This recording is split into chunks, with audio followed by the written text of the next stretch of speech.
Good afternoon, everyone. My name is George Goga, and I graduated from SUNY Geneseo last December with a degree in English Literature and Education.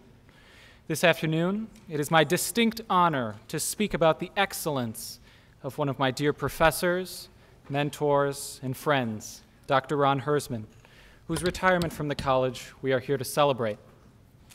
I'd like to speak a little bit about the friendship he and I share, along with the exemplary achievements he's earned and the momentous contributions he's made to Geneseo in particular and the academic community in general. 2014. I met Dr. Herzman on my first day of college in the first class that I took in the English department at Geneseo, an introductory course on Shakespeare. As my friends here know, my father works in the men's fashion industry, and I was dressed similar to the way that I am today. I can still remember how Dr. Herzman sat down at the front of the class, adjusted his silk tie, and looked right at me. He offered a slight conspiratorial nod, as if to say, "Now, there's a guy who knows where to find a good suit." It would be impossible to capture these first few moments without reading a few lines from his syllabus for the course. It begins. My office is in Wells Hall 220. I am there a lot, in addition to my official office hours. If you can't find me, you probably haven't been looking very hard. This course makes the claim that the reasons for reading and writing can be found to a preeminent degree in Shakespeare. Not for nothing is he the biggest biggie in the English literary canon. But the practices that we will explore and share in interpreting Shakespeare will be useful wherever you take them. Finally, I hope that the course extends a lesson that we intuitively know, but sometimes would pretend to forget, namely that difficult and fun are not mutually exclusive categories. In these lines, which strike just the right tone of challenging and encouraging his students, we have the essence of Dr. Herzman's pedagogy: academic, smooth, stylish.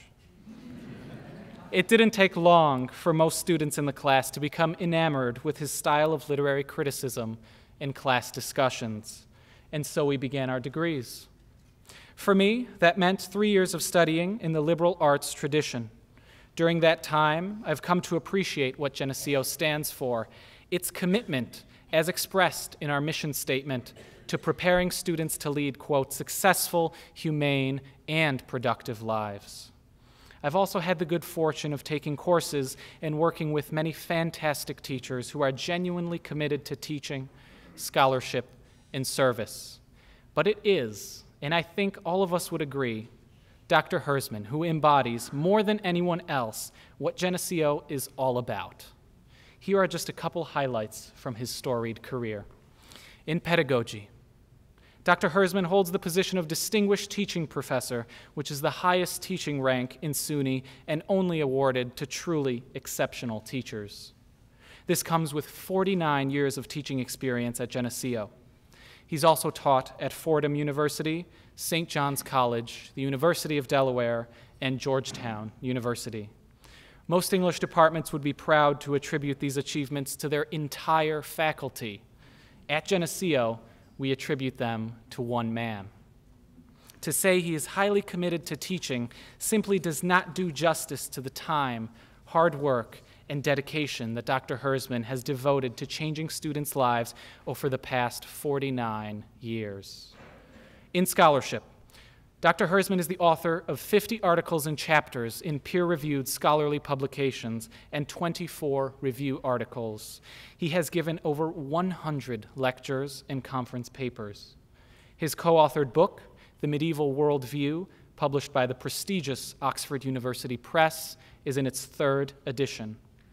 He is a scholar of international renown, publishing authoritatively on Chaucer, Dante, and Shakespeare, among many others. To say he is highly committed to scholarship doesn't come close to defining what Dr. Herzman has done to advance the field of medieval studies and Dante scholarship. In campus and community service, Dr. Herzman is currently serving as the Director of Education and Outreach for the prestigious Dante Society of America. He is a Phi Beta Kappa Foundation member as of 2004. He's also taught at Attica Correctional Facility, an experience he regards as one of the most fulfilling in his tenure as an academic. To say he is highly committed to service in every sense of the word, well, let's just say you won't find many internationally celebrated Dante scholars spending their weekends tutoring prisoners. Though, come to think of it, I suspect it's something that Dante himself would have been proud to see. These three qualities, teaching, scholarship, and service, represent Dr. Herzman's trivium, a fashioning of his greatest works at Geneseo and beyond. His commitment to and love for each of them is painfully obvious the moment you ask him the magical question, "Ron, how's it going?" I'd like to end by quoting Dr. Rob Doggett, the chair of the English department. In his letter nominating Dr. Herzman for the college's first ever Faculty Career Achievement Award, which he won, Dr. Doggett writes that Ron is, quote, "by far the person on campus who most deserves this award, not simply because he is, quote, a kind, generous person, but also because he cares so deeply about this college. He loves Geneseo, and he does everything possible to help it flourish. Simply put, Dr. Herzman is, to use one of the many literary terms he taught us, a synecdoche, a part that stands in for the whole of what Geneseo is and what Geneseo stands for." Ron, on behalf of the student body, I'd like to thank you for what you've done for Geneseo and beyond. Ladies and gentlemen, friends and families, current and former students, please help me welcome Dr. Ron Herzman to the stage to deliver. Stay there for just a second.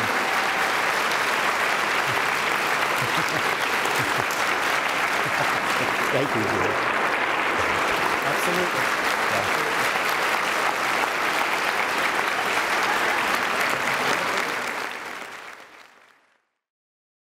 Thank you. I guess there's no adequate way to express the pleasure of being able to talk with you all today, representing, as you do, half a century of close encounters of pretty much every kind. Family and friends, students and colleagues, past and present, the collective repository of the memories that have literally formed me. Dante had to wait till he got to the mystical rose in Paradiso to see such a group of saints assembled together in one place.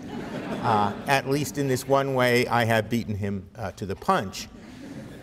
Dante, about whom you will hear a bit in this lecture, liked to combine real and fictional characters. What I want to do today is bookend this talk with a real person and a fictional one. The real one is a guy named Lorenzo da Ponte.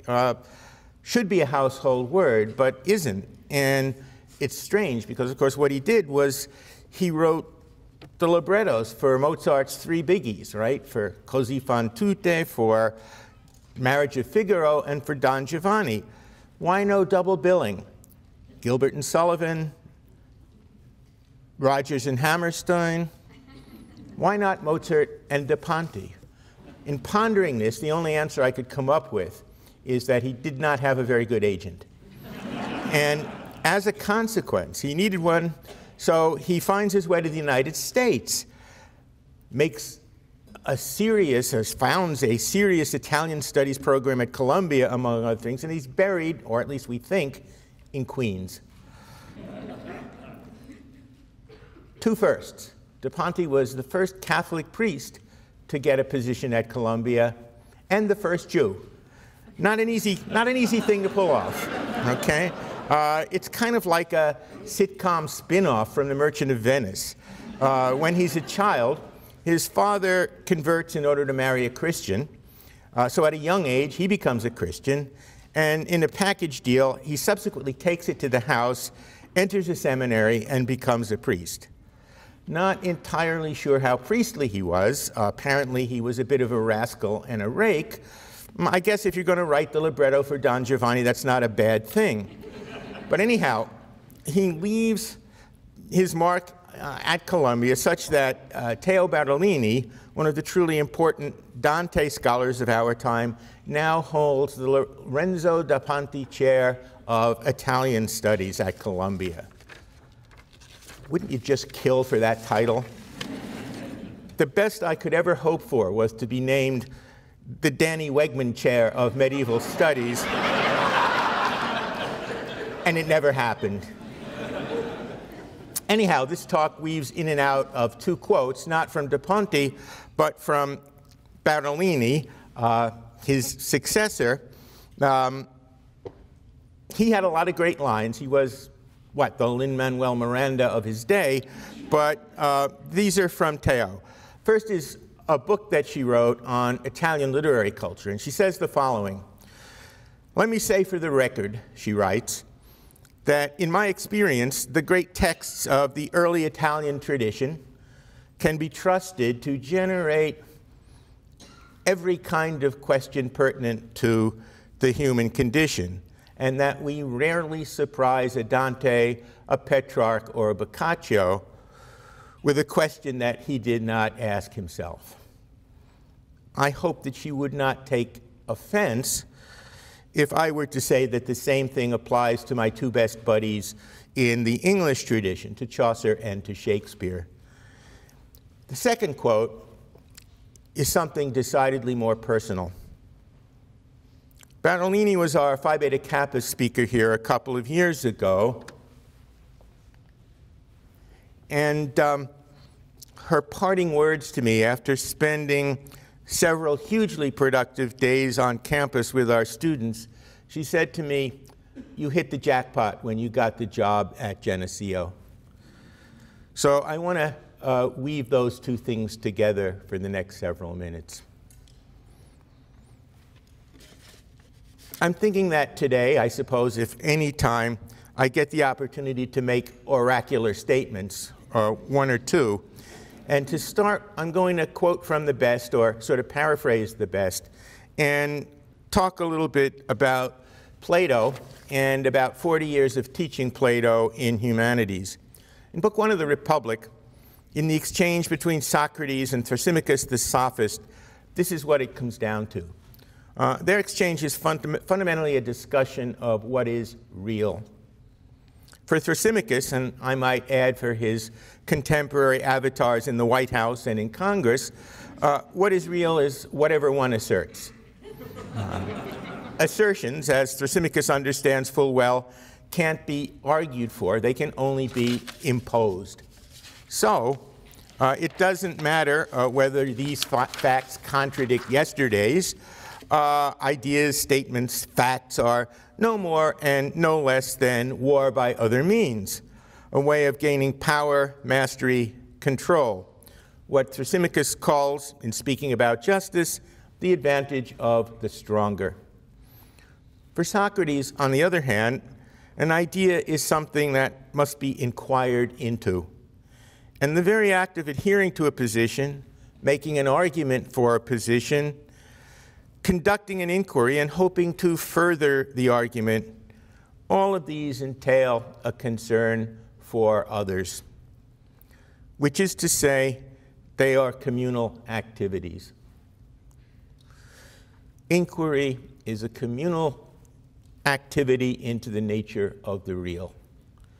It's our activity. That's what this community, SUNY Geneseo, is all about. That's what we do here. We inquire using the variety of languages that constitute our respective disciplines.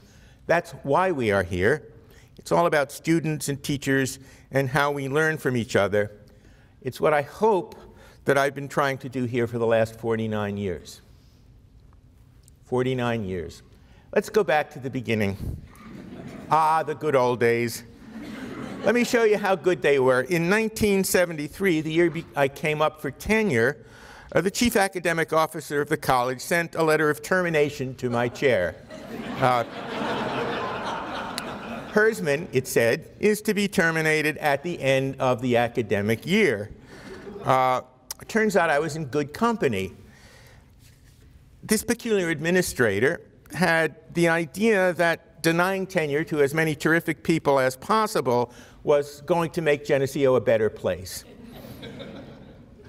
The difference between me and some of my dear friends and colleagues who were also victim of the purges is at that time I had a very shrewd and a very patient chair who miraculously and against the odds managed to walk him back, allowed me to come up for tenure the next year, and put together a package that narrowly, very narrowly, and I mean very narrowly, got me through.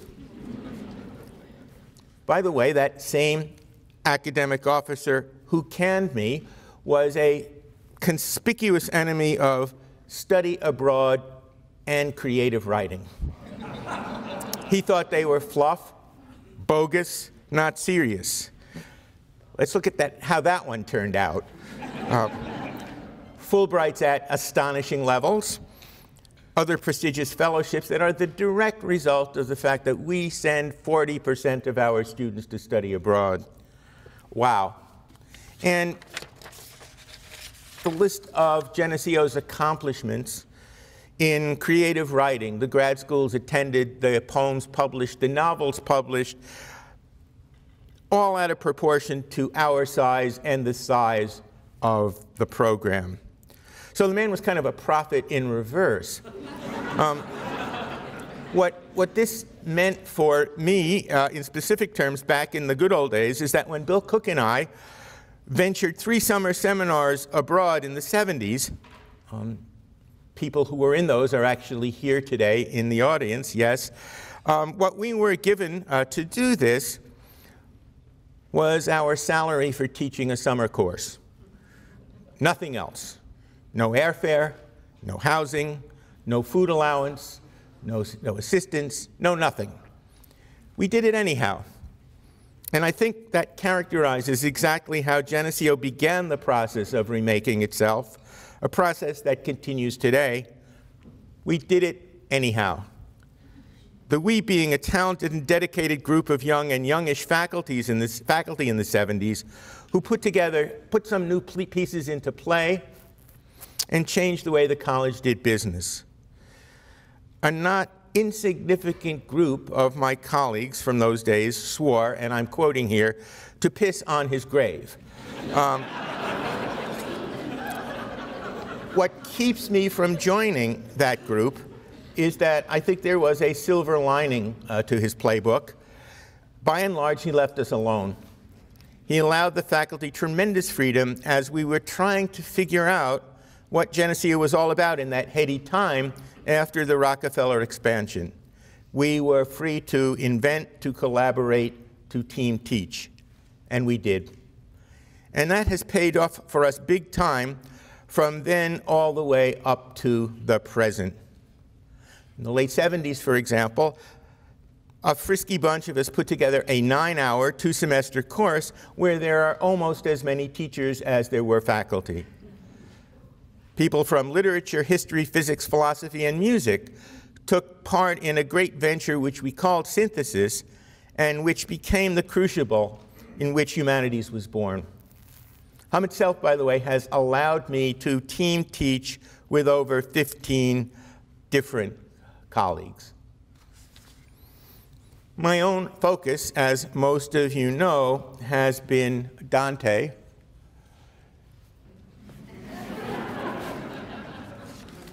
I don't think that anything that I've done in the last 49 years has given me more pleasure or better illustrates the nature of inquiry as a communal activity or has taught me more than the section of Dante's Paradiso known as the Heaven of the Sun.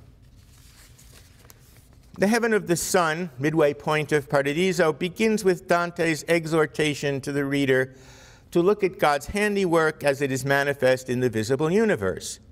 In Dante's remarkable vision, the universe itself, constructed out of sameness and difference, is all about complementarity, cooperation, symmetry, the relationship of parts to the whole. And this is the part of the Divine Comedy where we get to see that, along with Dante the Pilgrim, up close and personal. The structure of these cantos themselves reflect the structure of the cosmos, which in turn reflects the Christian Trinity, which in turn reflects the structure of the very poem that we are reading.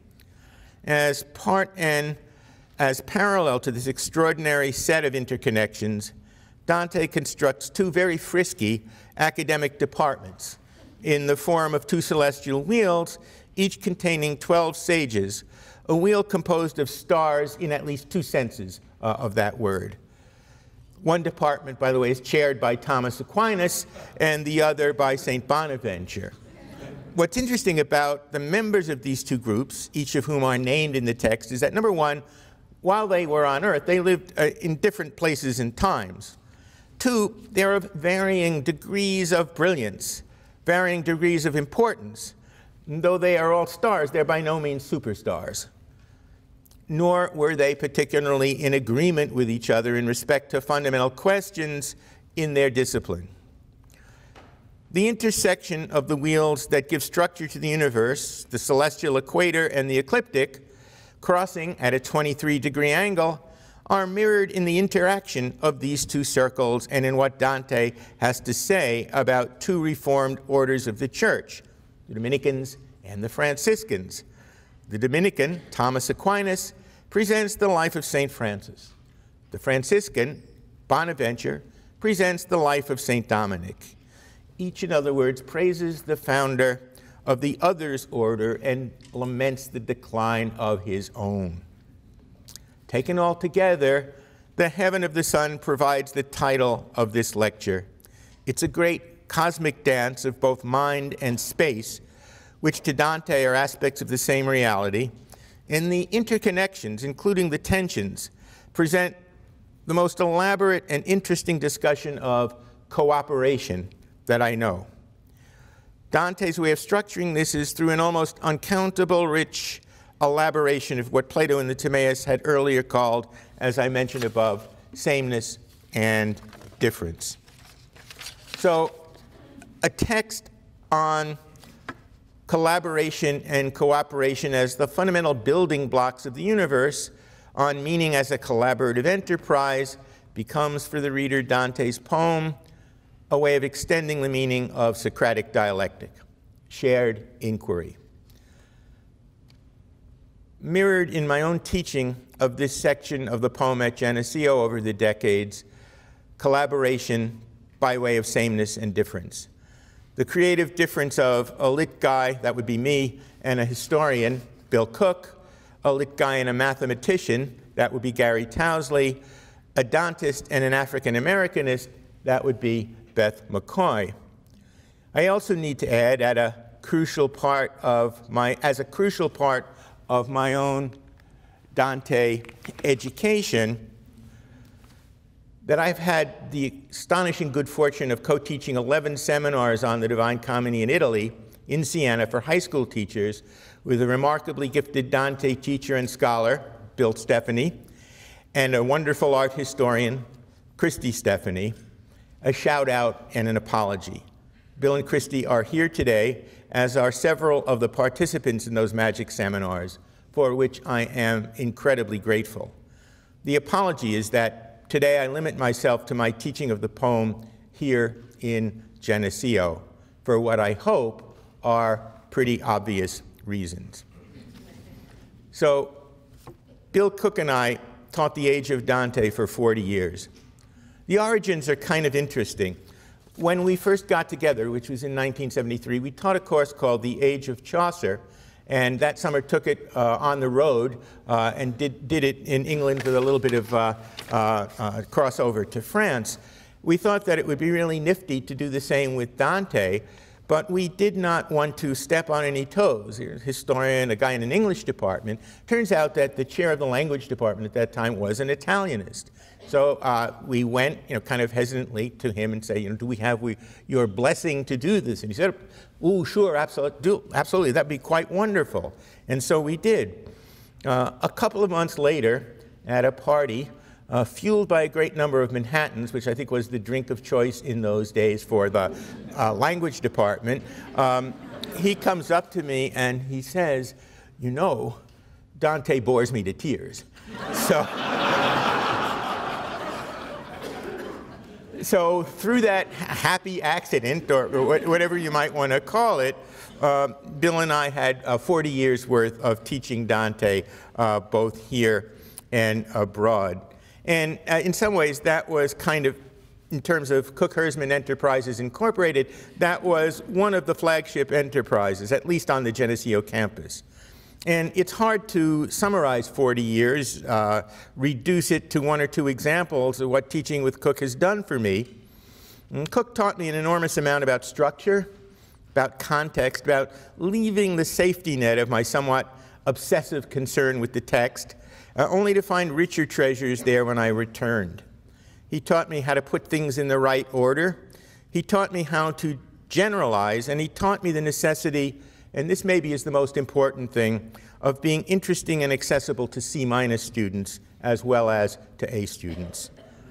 In the great cosmic dance of the Heaven of the Sun, I got to see him play to his own special strengths, because that's where Dante and the reader are presented with the life of Francis of Assisi.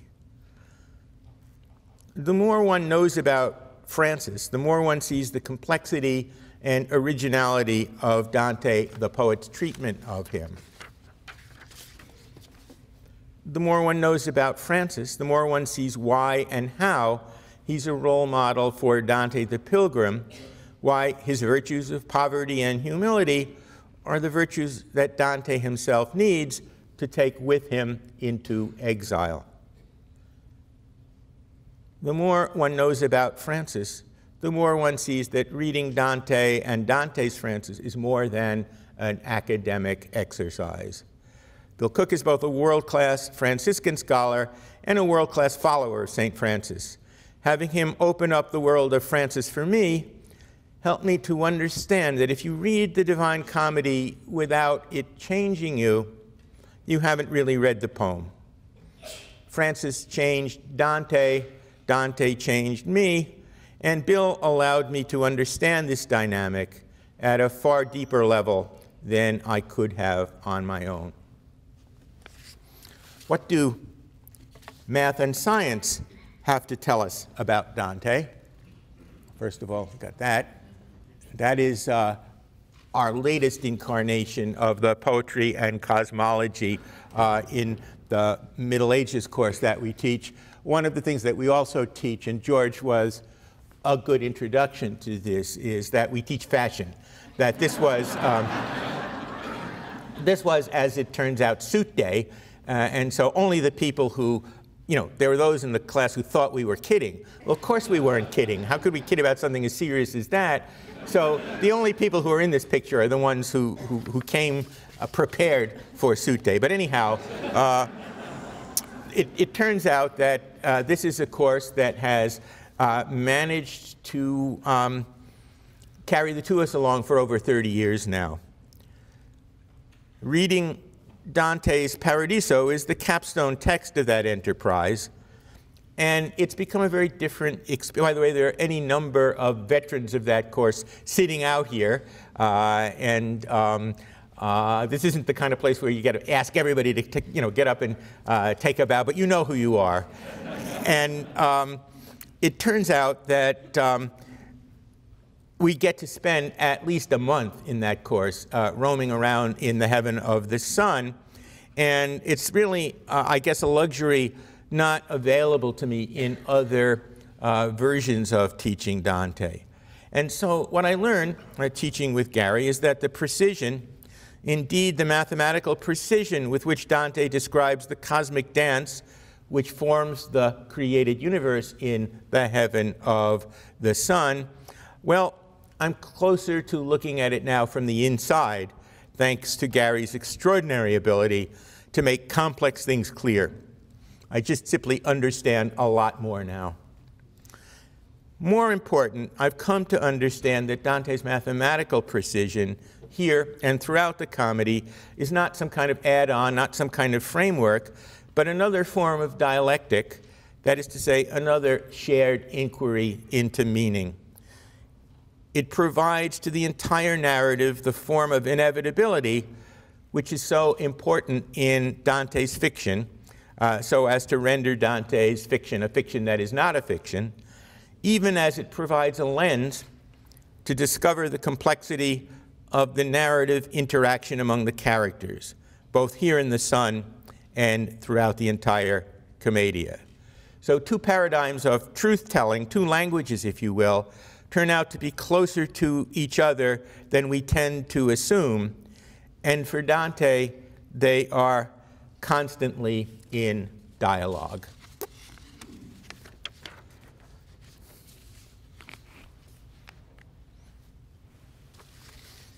Beth McCoy.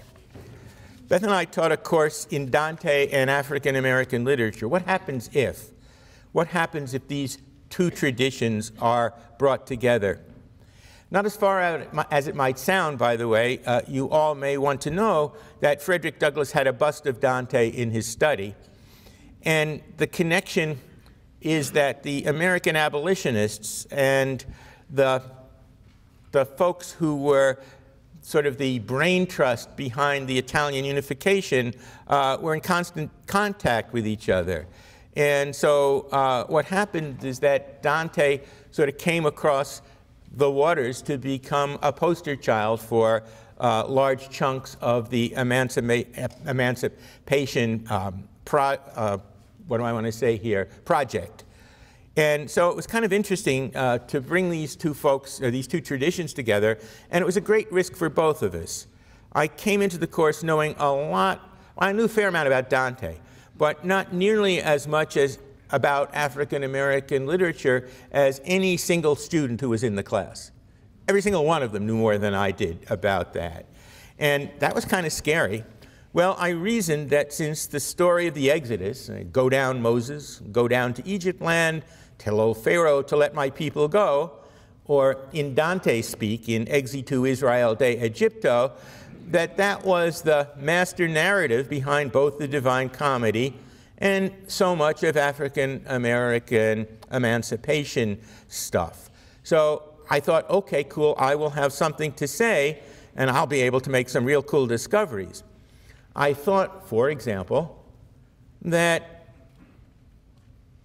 Dante would provide a very good lens for looking at W.E.B. Du Bois, whose Souls of Black Folk was one of the key texts in the African American tradition. We were reading it in tandem with the comedy. And he did. But what I had not anticipated was that it worked even better the other way around. Du Bois gave me a powerful lens for looking at Dante. Du Bois' brilliance in dealing with the political, social, economic, religious conditions of slavery and Reconstruction made me feel, in my gut, something that deepened my understanding of the existential reality of Dante's exile. It was, in a way, quite simply, making Dante's own exile during the last 19 years of his life much more real to me. It gave it flesh and blood. Both Dante and Du Bois look at things from the bottom up, and if we are reading them right, they both have the capacity to shake us to our core. And I thought, Du Bois and Dante are coming at each other as intellectual equals, an equality that, as you imagine, I do not easily grant. In that course, I got to stand back, we all got to stand back and listen to the two of them talk to each other. And I came to understand that we, Beth and I and the students in the class, were doing the same dance that Dante incarnates in the Heaven of the Sun, a dance which brings together texts and authors from different times and places, students and teachers who all have a lot to earn from each other in the tension of sameness and difference which describes all serious learning communities. Socrates, you will recall, kicks the poets out of the Republic. I like to think that I could do a halfway decent job, if given the chance, of convincing him to give the poets another chance. I think I could make a case that Dante's comedy, for one pretty conspicuous example, avoids the pitfalls of imitation as Socrates presents them in the Republic. Moreover, I think that teaching and learning in the manner of Dante conforms to the conditions for dialectic as the Republic stipulates them. More than that, however, I think these various ways of coming at Dante that I have been truly privileged to participate in have allowed me to clarify what college, or at least this college, is all about when it is at its best. They are poster children for what we in this community of learning do in less obvious ways all the time in our classes and our interactions.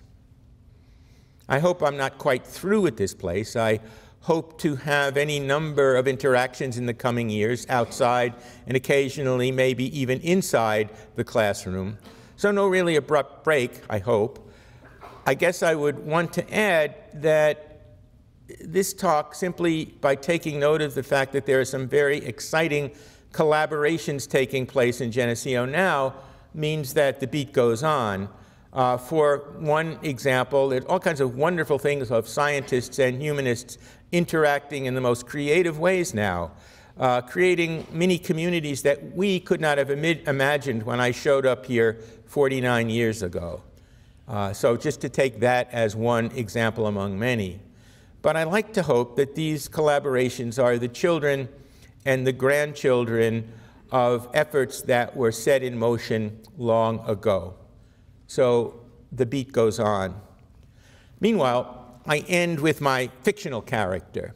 My fictional character is Leopoldo Pisanello, a character played with his usual understated and restrained way by, Roberto Benigni. You'll remember that part, I hope, in the middle of the Via Veneto, he is screaming to everybody that he wears boxers rather than briefs.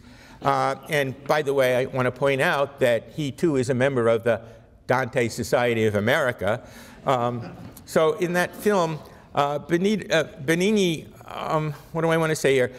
I hope that over the next 2 days, I can do a slightly better job than he did at handling the temporary celebrity status that you have so graciously granted me.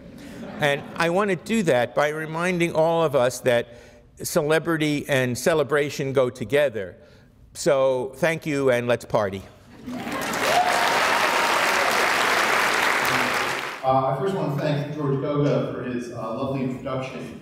It's fitting that Ron, who has devoted so much of his career to supporting his students, chose a former student to introduce him at his farewell lecture. George, thank you. That was an absolutely beautiful and heartfelt.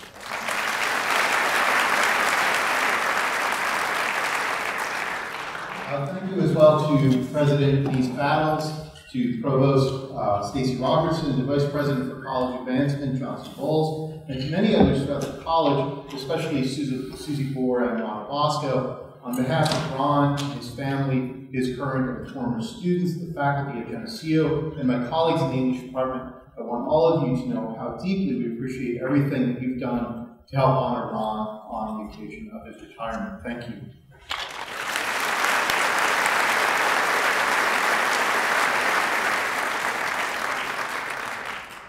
One has many teachers in one's life. I've never had the chance, like George, to be a student in Ron's classroom. But from the time I arrived here 13 years ago, I've always regarded Ron not just as a colleague and a good friend, but as a teacher. Every day I've learned from him. I've learned what it means to be fully invested in a public liberal arts college that serves the greater good. What it means to keep working as a scholar and a researcher, no matter how much you've accomplished in the past. What it means to strive to be better in the classroom every single day, always remembering that our work is in the end about the students, and what it means to be humble, to be a source of wisdom, reason, advice, and goodwill. And over the past few months, right up to today, I've learned from Ron what it would mean to look back at the end of a long career over all that time and be able to say in contentment and real sincerity 5 words that are to me the true measure of any great teacher: I have done good work. No, I've never been a student in Ron's classroom, but he's taught me a lot. So I hope it's not too presumptuous on my part to say one last word of thanks on behalf of the literally thousands of students you've taught during your career. Professor Herzman, you've done good work. We are proud to be a part of it. Thank you.